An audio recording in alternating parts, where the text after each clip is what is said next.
আসসালামু আলাইকুম। আল্লাহ পাক আমাদেরকে যে কত নেয়ামত দিয়েছে তা বোঝা বড়ই মুশকিল।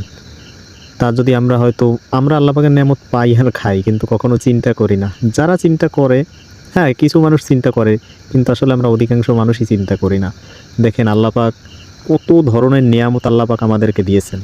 একটা গাছের ভেতর থেকে কত ধরনের নেয়ামত আল্লাহ পাক আমাদেরকে দিয়েছেন।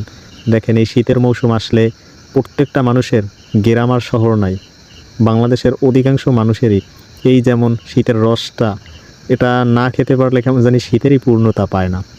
সুবহান আল্লাহ। এবং আল্লাহ পাক এই একটা গাছের ভিতরে কত ধরনের নিয়ামত দিছে, কতটা কাজে আমাদের লাগে, এবং এত সুন্দর একটা খাবার যা যারা এই খাবারটাকে ভালোবাসেন তারাই একমাত্র জানেন। আল্লাহ পাকের হাজার কোটি শুকরিয়া। আল্লাহ পাক আমাদের সকল নিয়ামত দান করছে, তার এত নাফরমানি করার পরেও আল্লাহ পাক আমাদেরকে নিয়ামতগুলো দিয়ে যাচ্ছে, আমাদেরকে ধ্বংস করে দিচ্ছে না। তো সকলে ভালো থাকবেন। আসসালামু আলাইকুম।